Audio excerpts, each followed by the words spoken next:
नमस्कार, आप देख रहे हैं न्यूज़ सच की खोज। आइए चलते हैं आज की ताज़ा और सच्ची खबरों की ओर। दिनांक 2 जनवरी 2022 को आज़ाद समाज पार्टी आईटी सेल प्रदेश प्रभारी विजय मेरवाल जी के नेतृत्व में जटवाड़ा, पीलारामा व गडोली में आज़ाद समाज पार्टी प्रदेश अध्यक्ष अनिल धेनवाल जी व भीम आर्मी प्रदेश महासचिव जितेंद्र हटवाल जी के साथ साथ प्रदेश कार्यकारिणी के सभी पदाधिकारियों का जगह जगह माला व सावा पहनाकर स्वागत किया गया। प्रदेश अध्यक्ष अनिल धेनवाल जी ने समस्त ग्राम वासियों से आज़ाद समाज पार्टी व भीम आर्मी प्रदेश कार्यकारिणी के साथ कंधे से कंधा मिलाकर चलने की बात कही और ग्राम वासियों की मजबूती पर जोर देते हुए माता बहनों को संगठन से जुड़कर कार्य करने की बात कही। समस्त ग्राम वासियों ने सभी भीम आर्मी व आज़ाद समाज पार्टी की सदस्यता ग्रहण कर आज़ाद समाज पार्टी की टीम के साथ ईमानदारी से कार्य कर संगठन को मजबूती प्रदान करने के लिए वादा किया। राजस्थान में चंद लोगों ने जो एक कार्यक्रम संगठन की शुरुआत की थी, आज हमारा संगठन गांव-गांव ढाई-ढाई तक पहुंच चुका है। और मुझे याद है 2017 जब हम गिने चुने लोग हुआ करते थे और जयपुर से मेरे साथ में मेरा पहला साथी था, वो विजय था। विजय मेरवाल मेरे से पहली बार भीम आर्मी में जुड़ा और जब हम प्रदर्शन करते थे चंद 10-12 लोग हुआ करते थे और आज राजस्थान में लाखों की तादाद में युवा जुड़े हैं और बहुजन समाज की आवाज को उठाने के लिए तत्पर रहते हैं। इस मंच पर और सामने तमाम जाति और तमाम जो अलग अलग SC, ST, OBC माइनॉरिटी के लोग यहाँ हैं और संगठन से जुड़े हुए हैं, क्योंकि आज तक हमने महासभाएं देखी है, बैरवा महासभा, बेगवाड़ महासभा, और ये संगठन है इसमें रेगर, बेगवाड़, बड़ाई, बैरवा, वाल्मीकि, तमाम जातियां, मीणा, गुर्जर, सब लोग संगठन से जुड़े हुए हैं। और पिछले 4 सालों में जब से मैं संगठन से जुड़ा हूं तो मैंने देखा है, क्योंकि कभी मेरे साथ तो ऐसी घटना हुई नहीं, लेकिन समाज को देखा, समाज के दर्द को देखा, समाज में बहन बेटियों के साथ में जो अत्याचार हुए, हमारे समाज पर किसी को घोड़ी में चढ़ने मारा जाता है, किसी को मुंह चढ़ने मारा जाता है। लेकिन इसी बीच में एक नौजवान हमारे बड़े भाई चंद्रशेखर आजाद जी, सफीरपुर में एक मामला होता है और वहां से पूरे देश और दुनिया में सुर्खियों में आते हैं और हर युवा, मुझे याद है वो तारीख 21 मई 2017 जब हर युवा जंतर मंतर पहुंचा और इतना बड़ा प्रोटेस्ट, वहां लाखों की तादाद में लोग इकट्ठा हुए और मैं भी वहीं पहली बार गया और माननीय नेताजी से मुलाकात करी और उनको देख के पता लगा कि समाज में जोशीले लोग भी हैं और जो समाज के लड़ने की ताकत रखते हैं। और ये चंद सालों में ये कार्रवाई इतना बड़ा हो गया कि आज पूरे देश ही नहीं, पूरे विदेश में भीम आर्मी का नाम लगाता है। आज समाज में जहां भी घटना होती है तो समाज के व्यक्ति को इतनी आस होती है, जितनी पुलिस से नहीं होती उतनी भीम आर्मी से आस होती है कि पुलिस वाला तो पता नहीं आएगा या नहीं आएगा, लेकिन भीम आर्मी का व्यक्ति आपकी मदद के लिए जरूर आएगा। पुलिस वाला न्याय करेगा या नहीं न्याय करेगा, लेकिन भीम आर्मी का व्यक्ति आपको न्याय दिलाने के लिए सड़कों पे लड़ेगा, आंदोलन करेगा, आपकी आवाज बुलंद करेगा। और ये संगठन भीम आर्मी ही है और माननीय चंद्रशेखर आजाद जी हैं जिन्होंने हमारे युवाओं को हक अधिकार की लड़ाई लड़ना, और जो पुलिस वाला है जो आपको थाने में घुसने नहीं देता था, आज उसकी आंखों में आंखें डालकर न्याय मांगने की ताकत दी है। तो ये जो हुजूम बन पड़ा है, अभी बात करते हैं हम सूरजपुरा गांव था विराटनगर में। विराटनगर में सूरजपुरा गांव था जहां 70 साल में हमारे दूल्हे को घोड़ी पे नहीं चढ़ने दिया गया। बड़ी शर्म की बात है, जयपुर जैसे शहर की तहसील में इतना बड़ा मामला हो रहा है कि इतना बड़ा जातिवाद चरम पर है कि लोगों को घोड़ी में बैठने में बड़ी तकलीफ है।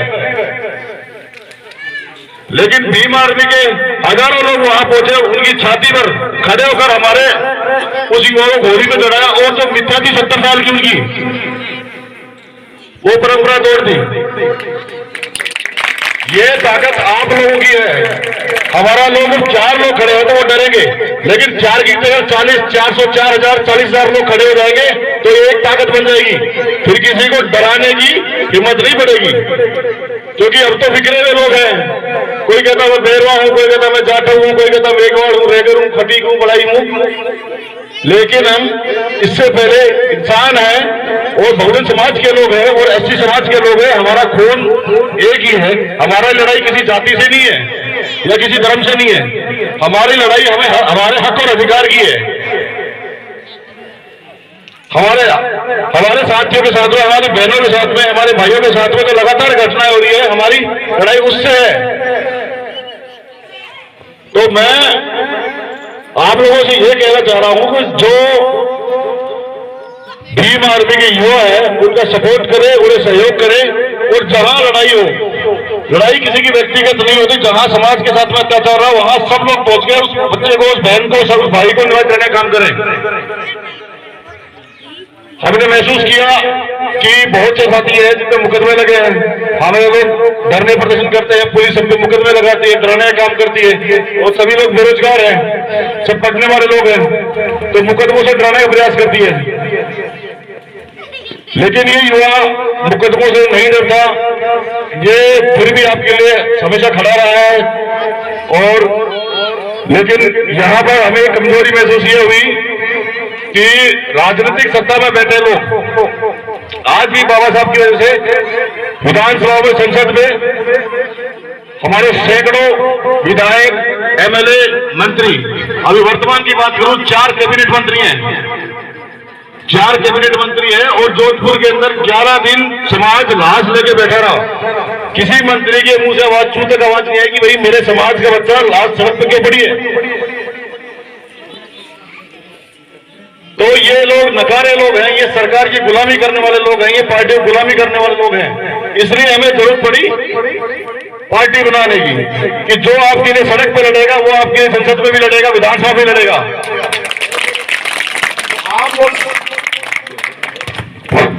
आप लोग तैयारी से, मजबूती से जुट जाइए, क्योंकि जिसका वोट होता है उसी का राज होता है।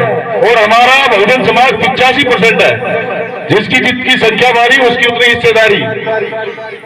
अगर आपका राज आएगा तो आप लोगों पे कोई लाठी, डंडा, सरिया या किसी बहन के साथ में कोई अत्याचार करने की हिम्मत नहीं पड़ेगा। माननीय काशीराम जी कहा करते थे, जिस कौम का राज होता है उसकी बहन, बेटी, किसी के साथ में भी अत्याचार नहीं होता। आज देख लीजिए किसी अन्य जाति के साथ में होता है क्या, हिम्मत नहीं बढ़ती। तो गुलामी छोड़ के मजबूती से अब 2023 के लिए, आने वाले 2023 के लिए आप ये नहीं सोचें कि हमारा आदमी जीतेगा या हारेगा, लेकिन हराने वाला बन गया ना एक बार। काशीराम जी ने कहा पहला चुनाव हारने के लिए, दूसरा हराने के लिए, तीसरी बार आप जीत जाएंगे। जब आप किसी को हराएंगे तो उसे पता लगेगा कि ये हराने वाली ताकत है, तो आपको भागीदारी मिलेगी और आपकी भागीदारी रहेगी। आपके लोग अंदर रहेंगे, मजबूत लोग अंदर रहेंगे जो आपकी आवाज उठा सकते हैं, आपके लिए लड़ सकते हैं, आपके लिए मुकदमे खा सकते हैं। तो सोचिए वो आपके लिए काम भी करेंगे, क्योंकि कोई भी व्यक्ति यहाँ बैठा है जो सामाजिक काम के लिए बैठा है, उनको कोई तनख्वाह नहीं देता। आज यहाँ लोग आ रहे हैं अपनी मजदूरी दिहाड़ी थका के अपने लिए, समाज के लिए जाके धरने प्रदर्शन करते हैं, उनको कोई तनख्वाह थोड़ी मिलती है समाज से, या वो संगठन पैसे देता है, लेकिन दर्द है समाज का। तो आप लोग इस मजबूत कड़ी में आगे बढ़े और माँ बहनों, जितने भी हमारे माताएं बहनें हैं, उनको जोड़िए। हमारी दुर्गा दीदी हमारे साथ रहती है, ये प्रत्येक आंदोलन में हमारा सहयोग करती है। तो महिलाओं की भागीदारी बड़ी आवश्यक है। तो ज्यादा से ज्यादा महिलाएं, ज्यादा बहनें हमारी संगठन से जुड़े, पार्टी से जुड़े और काम करें, अपनी विचारधारा को गांव-गांव, घर-घर तक पहुंचाने का काम करें।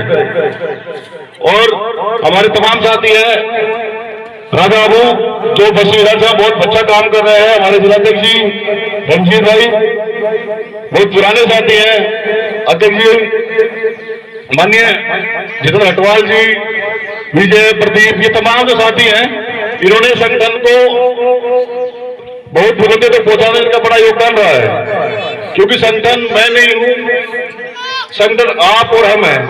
आप और हम मिलेंगे तो भीम आर्मी किसी उसका तो नाम नहीं है। भीम आर्मी आप जैसे लोग सब मिलके ही भीम आर्मी बनती है। तो ऐसा नहीं है कि वही आप कहीं आंदोलन हुआ, कहीं अत्याचार हुआ तो आप कहते भीम आर्मी को भेजो, तो भीम आर्मी आई कहां से? क्योंकि आपको जरूरत पड़ी तो मैं वहां खड़ा मिलूंगा, और जहां मेरे को जरूरत पड़ी आप वहां खड़े मिले, यही भीम आर्मी है। तो आप इस ताकत को मजबूती से आगे बढ़ाएं और जो समाज पर अत्याचार समान करेगी और इनको मुंह तोड़ के जवाब देने का काम करें। क्योंकि जहां याद है आप सबको 2 अप्रैल 2018 वहां पे किसी का भी नहीं डर था, पूरे समाज का डर था। उस दिन दिखा दिया था पूरे देश के अंदर, पूरा देश नीला कर दिया था। सब लोग अपने घरों से बाहर निकले और अपनी ताकत का एहसास कराया और इस तानाशाह सरकार को वो SC/ST एक्ट वापस लेना पड़ा, क्योंकि ये आपकी ताकत थी। क्योंकि लोकतंत्र में स्तरों की गिनती होती है। आज बड़े बड़े नेता ये रैलियां करते हैं, बसें देके आप लोगों को भीड़ भर के ले जाते, बसों में भीड़ भर के ले जाते हैं ना, तो वो अपनी ताकत दिखाने का काम करते हैं। लेकिन वो भीड़ तो किराए की होती है, किसी को पौवे का लालच देते हैं, किसी को 100 रुपए 200 रुपए लालच देते हैं। और हमारे लोग तो भोड़े में चलते, ठीक है, हमारे लोग भोड़े हैं, वो चले भी जाते हैं। उनको पता नहीं इस वोट की कीमत, इस पौवे की कीमत, इस 500 के नोट की कीमत तुझे 5 साल चुकानी पड़ेगी। किसी ने पैसे खा लिए, वो जाके MLA से बात करे कि भाई मेरा ये काम करा दो, तेरे को तो मैंने पैसे दिए थे, तुझे वोट दे कि भाई साहब मैंने आपको वोट दिया, आप मेरा काम करा दी, तो नोट भी तो लिया था तूने। तो हिम्मत नहीं है चीजों की।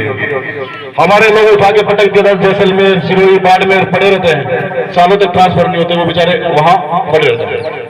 और इनका व्यक्ति तमाम तरह, हमारे भी रास्ते में बात कर रहा था गोविंद जी डोटासरा, ठीक है, डोटासरा जी ने अपने बच्चे को अरेस्ट बना दिया, अपने बेटे के साले को भाई बना दिया, उसके साले की बहन को बना दिया, भाई को बना दिया, क्योंकि वो सत्ता में है, वो ताकतवर है और जिसके हाथ में ताकत है वो कुछ भी कर सकता है। लेकिन हम ताकत इसलिए नहीं मांग रहे कि सामने वाले पर अत्याचार करेंगे, हम ताकत इसलिए मांग रहे हैं कि हमारे बहनों पे, हमारे भाइयों पे, हमारे समाज पे जो अत्याचार हो रहे हैं उसे हम रोकने का काम करेंगे, उन्हें अधिकार दिलाने का काम करेंगे। बहुत अच्छा प्रोग्राम किया आप लोगों ने, आपके सभी ग्रामवासियों को, सभी मेरी माता बहनों को बहुत बहुत शुक्रिया। आप लोगों ने मुझे सुना, इसके लिए बहुत बहुत शुक्रिया। और आप इस बात को जरूर याद रखें कि 2023 में जब भी आपके सामने कोई नीले झंडे वाला, कोई आजाद समाज पार्टी वाला या कोई आदमी आए, तो आप जो ये लोग लड़ रहे हैं, संघर्ष कर रहे हैं, उसकी कीमत आप उसे वोट देकर अदा कीजिएगा। आपके साथ किसी लाठी डंडा दिखाने किसी औकात है, ये हम बता देंगे आप लोगों को। बहुत बहुत शुक्रिया। जय हिंद, जय भारत। यह थी हमारी आज की ताज़ा और सच्ची खबरें। ऐसी ही ताज़ा और सच्ची खबरें देखने के लिए हमारी वीडियो को लाइक, शेयर, कमेंट और चैनल को सब्सक्राइब जरूर करें।